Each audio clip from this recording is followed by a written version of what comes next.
This is Nick Douglas for Adventures of a Sailor Girl, and I just thought I'd take this opportunity to chat with Jamie MacPhail from Pantaenius Sail and Motor Yacht Insurance.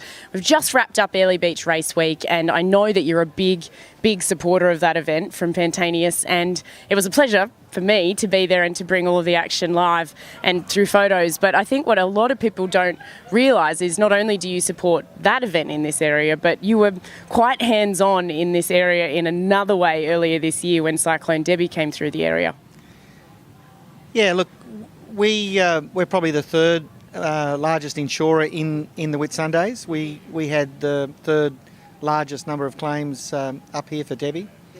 Obviously, we had people affected at Airlie Beach, in Port of Airlie Marina, at Able Point, and over here at Hamilton Island. We were the first people here. I came up with one of our surveyors, Michael Lieberman, and we were here 4 days after the storm. It was incredibly hard to get here.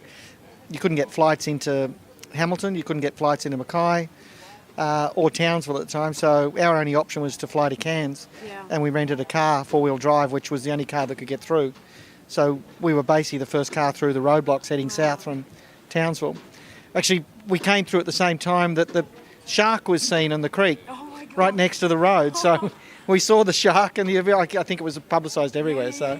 Yeah. Far out. So you were really here, hands-on, in amongst it. And from all reports, and I mean, we are here at Hamilton Island, and we've all been hearing stories from Airlie to here over the past few weeks, about just how awful it was. You know, no running water, no power, no nothing. Yeah, no running water and no electricity, and luckily enough, I had a friend who had a cruiser. So we jumped on the cruiser and turned the generator on, and we were able to live on the cruiser for 3 or 4 days, and then we came over here and spent a day over here as well. So lucky there wasn't too much damage for us here. We did have a boat on the beach, and there were a couple other boats with some damage. There was a Princess 82 that was a little bit damaged in the transom, but Hamilton was pretty easy for us to sort out. We had to salvage the boat off the beach, which we did the week after at a high tide, and we were lucky it was right in the corner. And that boat's actually sailing here at Race Week in the cruising division, which is pretty cool.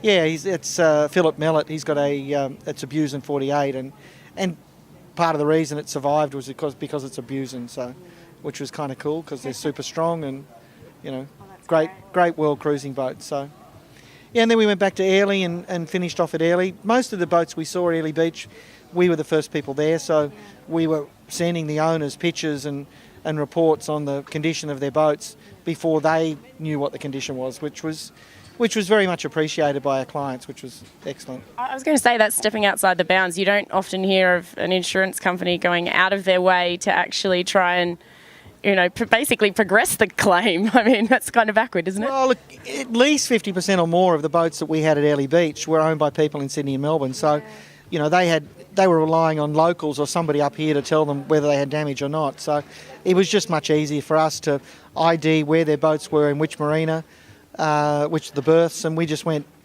from one end of the marina to the other and ID'd every single boat, and we wrote reports on every boat that we had insured. And some of them were not damaged, but most boats had some sort of damage. And we took pictures, and within a week, all the owners had some sort of idea of whether that boat were damaged and whether they had an insurance claim or not. Yeah. And then obviously they can get back to doing what we all love, and that's sailing, you know, sooner rather than later. Yeah, look, the biggest issue is capacity up here, obviously, you know, with 130 odd claims, or maybe a little bit over now, I think, across 3 or 4 major insurers. You know, the facilities and the personnel that are here to be able to repair, whether you've got shipwrights, electricians, tradespeople, you know, there's just not enough to go around. So it's probably going to be 12 months before everybody's boat gets finished, but certainly we, from our point of view, Pantaenius' point of view, you know, we attended to the boats that were critical first. We made boats seaworthy and safe.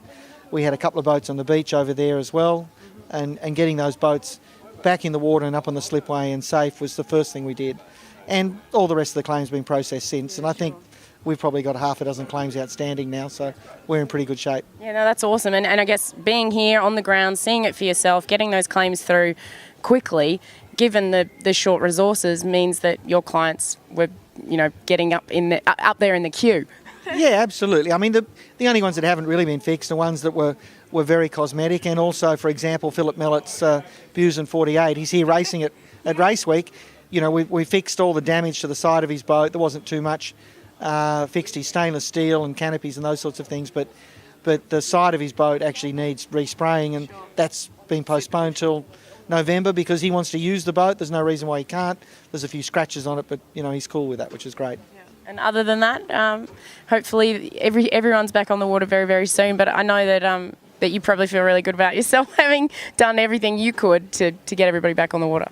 Yeah, look, absolutely. I mean, I think, you know, excluding, as I say, half a dozen odd claims, we've basically paid out, completed all the other claims. And I think as an insurance company, we totalled out at 67 or 68 independent claims. So wow. There was quite a large number. Yeah. And now everyone's going to be happy and on their way, and everyone at Airlie Beach are not only happy that you put on a great event, I'm sure everyone in the area is thankful that you actually put in the man hours to be on the ground. Yeah, look, having seen the Yacht Club, you know, 4 days after the storm and looking at Airlie Beach, I'm surprised how much work's been able to be done. You know, it was an absolute disaster area. Lots of roofs gone off houses. You know, the roof was damaged at the Yacht Club. There were boats strewn all over the lawn at the Yacht Club, obviously boats that were on trailers. An enormous amount of damage, you know, and then the marinas were damaged. You know, people like John Hogan from Superior was here at the same time. He was here at the same time I was, and they were working with Paul, the marina owner at Able Point, to on a plan to get their marina fixed. That all happened. Same thing happened here at Hamilton, and all the marinas were ready for this event and race week, you know, the week before. Which is fantastic. I can't believe how much effort's gone in. Obviously, the local community are incredibly proud of their area and want to show it off with these events as well because they're quite important, I think. Yeah, look, Airlie Beach Race Week and Hamilton Island Race Week obviously are iconic events that the industry and the local community rely on for income. You know, and it also not just during the events, but of course it drags a lot of tourism here. You know, other times of year. So it's very important they get to promote those events properly and. You know, it's great that both events were successful and ready to service their clients. Absolutely. And now we have to go back to reality. Cold Sydney winter. Oh. I'm hoping by the time we get home the weather's changed, you know, and spring has hit Sydney. That's the important thing. You know, that's the one good thing coming up here for 2 or 3 weeks at this time. You tend to bridge the equinox, the gap between, you know, winter and spring, and you know, outside the fact there's still some good snow, I think.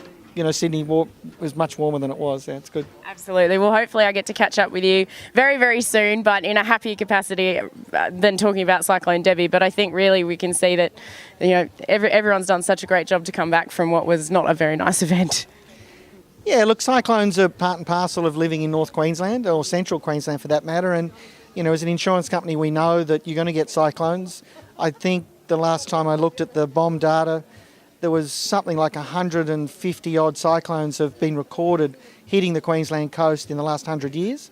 So, you know, cyclones are a regular event, and it's really important that people are aware of that. They provision for it. You know, they create buildings, marina berths, safeguard their boats and their assets in such a way that they minimise the loss when the storm arrives. And that's all we can do, and that's all we hope to be able to do. I wonder how many people weren't insured. We know of a few people that were not insured, absolutely. And look, up here in North Queensland, there's a lot of people who live on their boats, and there's people that, you know, for one reason or another have had to sell assets and live on boats. And sometimes, unfortunately, you know, they're the people that tend to suffer because they just don't have the money for insurance. But, you know, hopefully there's not too many of them. And I think in some cases, you know, the community's been able to step up and help some as well. Well, that's great to hear. Well, thank you for doing your bit. From behalf of everybody here, I feel like I should say thank you. And I look forward to seeing you back in Sydney. Thanks, Nick. Fantastic. Thank you. Cheers.